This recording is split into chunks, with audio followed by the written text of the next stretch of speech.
나아만이 엘리사의 말대로 요단강에 들어가서 몸을 7번 씻었더니 몸이 아주 깨끗하여졌습니다. 어린아이의 살과 같이 아주 깨끗하여졌습니다. 그것을 보고 나아만이 생각을 바꿉니다. 내 생각이 틀렸구나 하는 것을 인정하게 됩니다.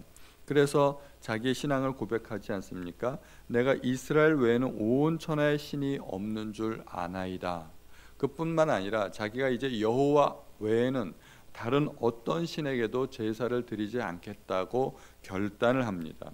노새 2마리에 실을 만한 분량의 흙을 실어가서 이제는 하나님께만 번제물과 희생제사를 드리겠다고 그렇게 엘리사에게 약속합니다. 나아만 장군은 확실히 남자다운 기질이 있었고 장군다운 기질이 있었습니다. 딱 부러지는 성격입니다. 이건 이거고 저건 저거고 둘 다일 수도 없고 양 중간에서 머뭇머뭇하지 않겠다는 그런 확실한 태도입니다. 결과를 보니까 누가 참 신인지를 알겠더라는 것입니다. 아람에도 많은 신들이 있지 않았겠습니까? 아람에도 그 림몬 신이라는 자기의 주인이 자기의 왕이 섬기는 그 신이 있었는데 결과를 보니까 여호와만이 참 신이라는 것입니다. 그 아람 국가에서도 우상에게 푸닥거리를 하면서 온갖 그 희생 제사를 드리지 않았겠습니까? 그러나 자기의 몸은 낫지 않았습니다. 그러나 선지자의 말대로 아무것도 아닌 것처럼 보이는 그 요단강에 가서 몸을 씻었을 뿐인데 그 몸이 깨끗하여진 것을 보고 누가 참 신이구나 하는 것을 알게 된 것입니다. 자기 생각을 바꾸는 것은 대단히 힘든 일이고 어려운 일입니다. 그런데 그 일을 나아만이 했던 것이죠. 자기 생각을 바꾸지 않는 것, 이것을 완고함이라고 이야기합니다.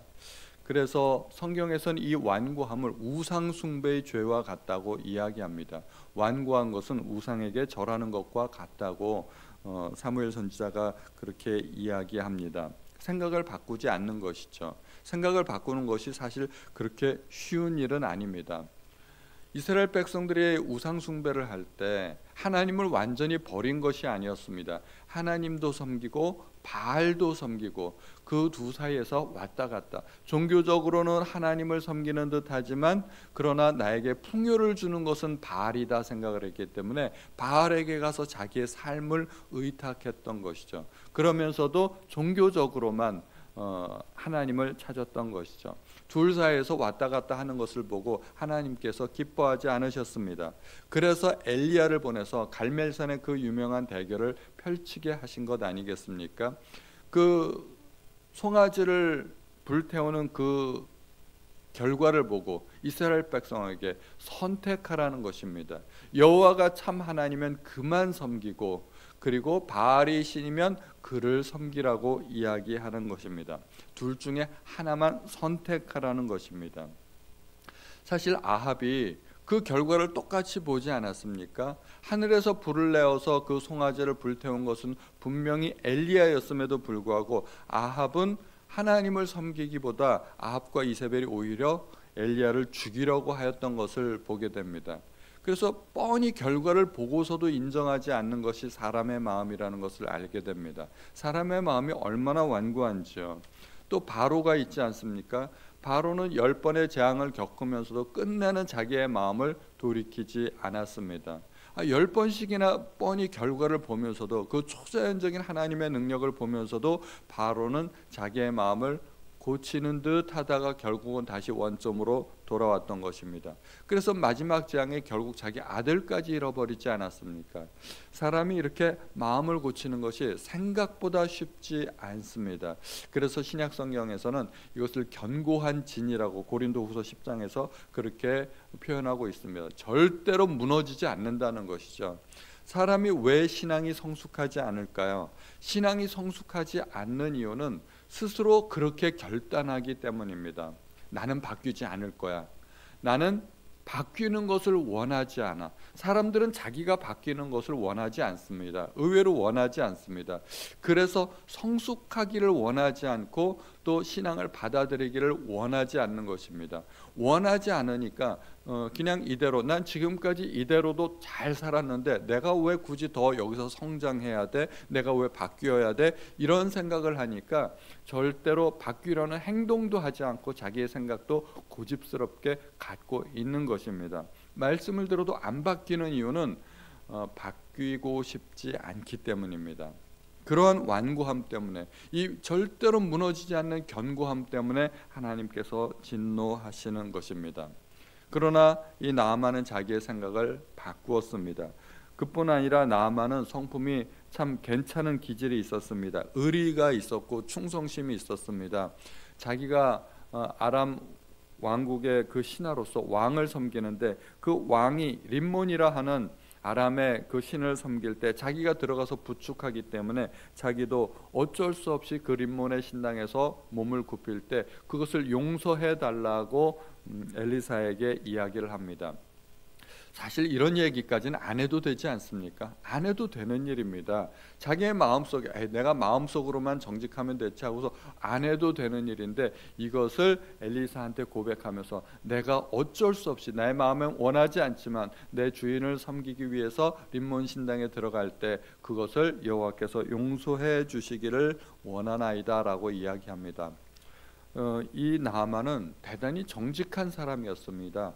자기의 마음속에 있는 그 조그만 부정직함이라도 용납하지 않는 그런 사람이었죠.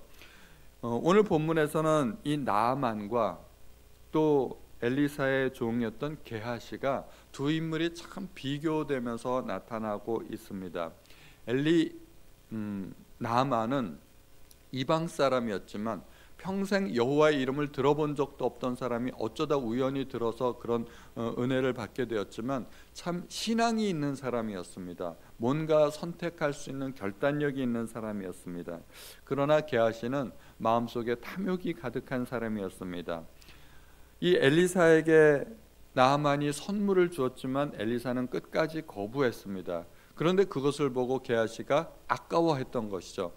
저거 좋은 선물인데 왜 거부할까? 그리고서 스승 몰래 뒤쫓아가서 결국은 그 선물 중에 일부를 받아옵니다. 받아오고 나서 엘리사는 이미 다 알고 있었던 것이죠. 그런데 내가 어디서 오느냐라고 묻는 그 스승의 질문에 대해서 당신의 종이 아무데도 가지 아니하였나이다 라고 대답을 합니다. 거짓말을 했던 것이죠. 부정직했습니다. 게하시의 잘못은 탐욕을 부렸던 것이고 거짓말을 했던 것, 부정직한 것이었습니다. 그래서 결국은 그 나아만의 문둥병이 게하시에게로 옮겨오게 됩니다.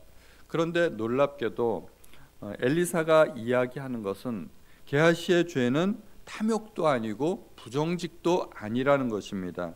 지금이 어찌 은을 받으며 옷을 받으며 감람원이나 포도원이나 양이나 소나 남종이나 여종을 받을 때냐? 그럴 때가 아니라는 것이죠. 천하만사의 때가 있고 기한이 있다는 것을 전도서에서 우리에게 이야기하고 있습니다. 사람이 때에 맞게 행동해야 된다는 것입니다. 상황에 맞게, 때에 맞게, 분위기에 맞게 행동을 해야지. 항상 기뻐하라고 했는데 장례식장 가서 기뻐하면 안 되지 않습니까? 우리는 상황에 맞게, 때에 맞게 행동해야 된다는 것입니다. 지금 이스라엘 때는 어느 때입니까? 여호람 왕이 다스리고 있는 때고 계속해서 죄가 이어지고 있는 때입니다. 하나님께서 아합을 심판하시고 아합이 죽었는데 그 아들 아하시아가 뒤를 이어서 왕이 되었으나 그도 침상에서 내려오지 못하고 결국 2층 난간에서 떨어져서 죽게 되었습니다. 그리고 또 다른 아들 여호람이 왕이 되었는데 이 여호람 역시 정신 차리지 못하고 계속해서 하나님을 떠난 그런 상태였습니다. 영적으로는 하나님을 떠나고 부패한 상태였습니다. 그래서 여호람이 아하사밧과 동맹을 맺어서 모압을 치려고 했을 때 선지자 엘리사가 중간에 끼어들게 되죠. 내가 여호사밧의 낯을 봄이 아니면 내가 당신을 돕지 않았을 것이다 라고 여호람에게 이야기합니다. 여호람은 선지자에게도 외면받는 왕이었습니다. 그리고 경제적으로는 어떻습니까? 백성들의 삶이 완전히 피폐해져 있습니다. 사르밧 과부가 마지막 남은 떡 한 조각을 먹고 죽으려고 했었습니다. 그리고 선지자의 제자들 중에 한 명이 죽고 그 아내가 남들에게 너무나 많은 빚을 지게 되어서 아들을 빼앗길 지경에 이르게 되었습니다. 그래서 엘리사의 능력으로 집안에 있는 모든 그릇, 빌려온 그릇까지 기름이 가득 차서 그 기름을 팔아서 빚을 갚고 아들과 함께 연명하는 그런 모습도 보이게 됩니다. 그리고 선지자의 제자들이 먹을 것이 떨어져서 들에 가서 생전 처음 보는 그런 야채 따다가 먹었다가 그게 들호박인 줄 알고 먹었다가 그게 먹을 수 없는 상황이 되어서 또 엘리사가 가루를 그 솥에 풀어서 낳는 그런 기적도 있었습니다. 어떤 사람이 또 보리떡 20개를 가져가서 100명이 먹는 그런 기적도 있었습니다. 백성들도 힘들고 선지자와 제자들도 지금 경제적으로 완전히 피폐해져 있는 상황이라는 것입니다. 그러한 상황에서 우리가 은이나 의복이나 또는 남종이나 여종이나 이렇게 소나 양이나 받을 때냐? 지금 그럴 때가 아니라는 것입니다. 영적으로 죄악 속에 있고 경제적으로 백성이 고통을 받고 있는데 우리가 어떻게 그 백성들의 고난을 외면하고 우리만 그렇게 풍요롭게 살 수 있겠느냐 하는 것이죠. 선지자는 백성의 고통을 함께 겪는 사람이어야 된다는 것입니다.